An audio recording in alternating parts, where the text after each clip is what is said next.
Izin Pak, saya mau bertanya pertama terkait dengan penjelasan Bapak tadi mengenai 2.000 warga Gaza yang hendak dievakuasi ke Indonesia di Pulau Galang.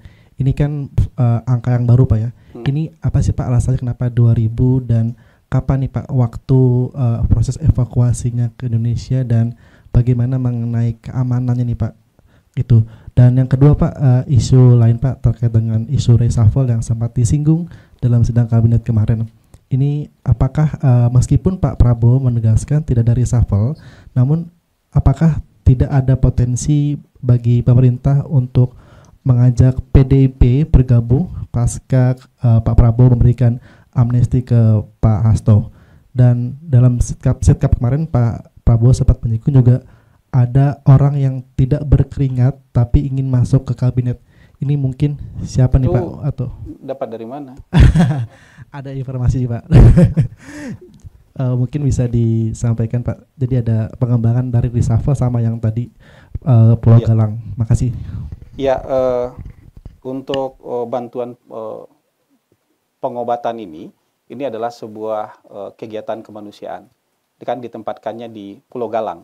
Itu kan juga tempat yang terpisah dari warga kita yang bermukim di pulau-pulau lainnya. Karena di sana juga dulu kan dulu pernah tempat pengungsian, tapi juga pernah untuk pusat penanganan COVID waktu itu di sana. Jadi sebenarnya kalau dalam sisi keamanan dan kenyamanan warga itu bisa manageable lah, sangat manageable kalau di sana.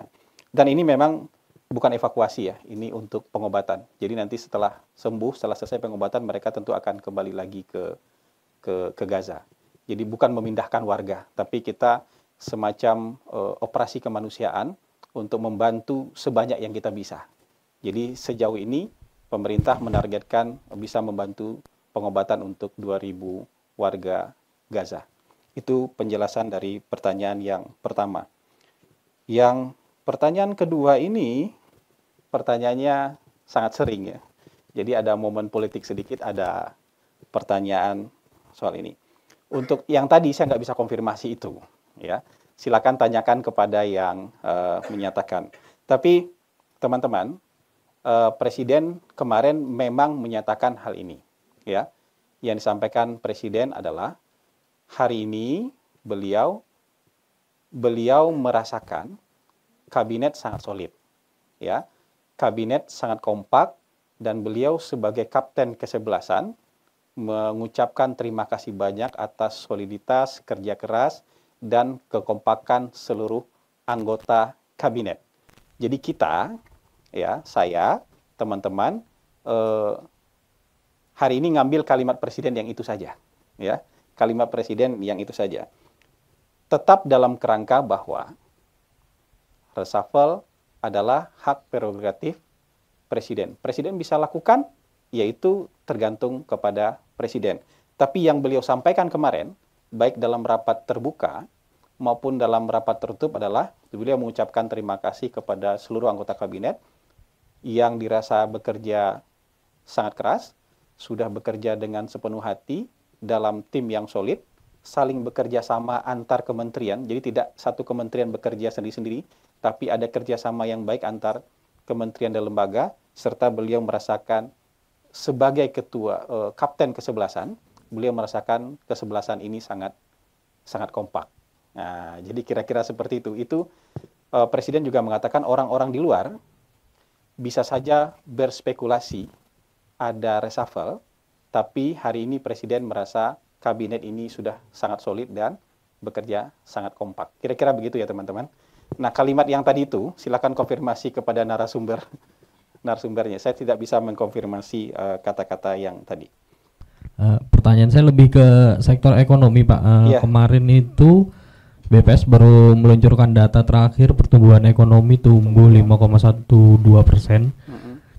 Namun di tengah masyarakat justru ini menimbulkan kegaduhan karena banyak ekonom menilai ini tumbuhnya terlalu tinggi gitu Pak. Banyak yang tidak mengira di masyarakat atau ada beberapa ekonom. Ada beberapa ekonom. Karena ekonom ngobrol kan jadinya di masyarakat. Boleh kasih tahu saya nggak siapa saja ekonom? Ada Selios, ada Core, ada Indef menyebut seperti itu. Selios, Core, Indef. Ya, jadi apa pernyataannya? Mereka melihat tumbuhnya terlalu tinggi, jauh lebih melebihi ekspektasi, dan kalau dilihat secara kasar di tengah masyarakat juga sebenarnya banyak gejolak timbul juga di perekonomian, misalnya seperti banyak PHK, susah cari kerja, terus kemudian ada juga fenomena muncul rombongan jarang beli, rombongan hanya nanya segala macam, itu diungkapkan sama pengusaha gitu Pak.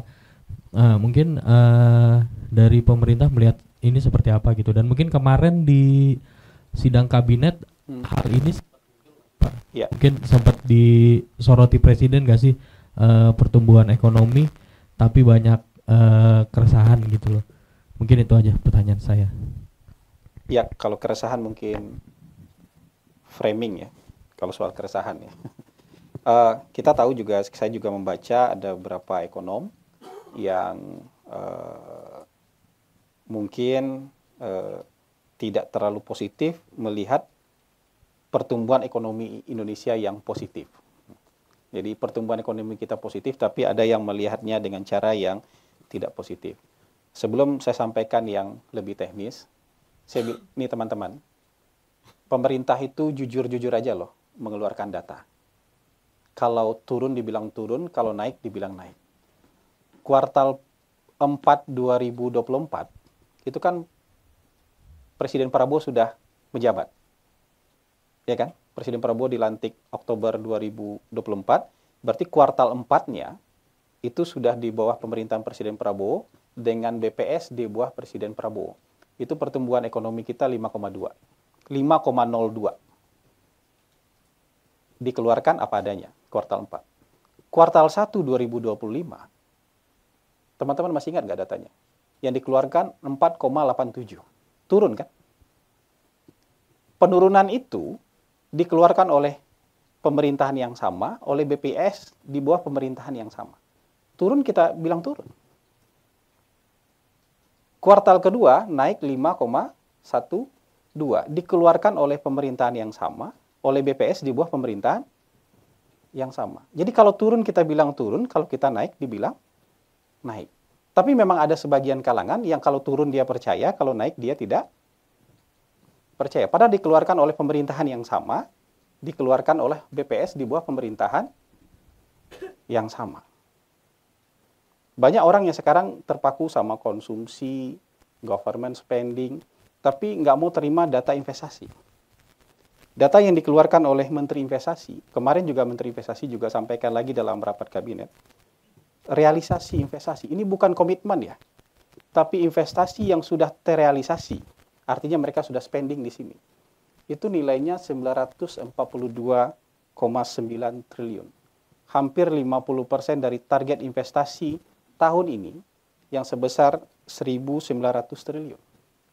Dan Menteri Investasi bilang, kami optimis target investasi tahun ini akan tercapai. Dan dari target investasi dan dari realisasi investasi, ini realisasi ya, bukan komitmen ya, bukan janji nih, tapi investasi yang sudah direalisasikan di Indonesia sampai bulan Agustus, itu yang tercipta lapangan kerja, serapan dari realisasi investasi ini sudah 1,259 juta tenaga kerja. 1,259 juta tenaga kerja. 1.259.868 tepatnya. Lapangan kerja yang tercipta. Jadi ini data ini. Jadi ada konsumsi, ada investasi, ada government.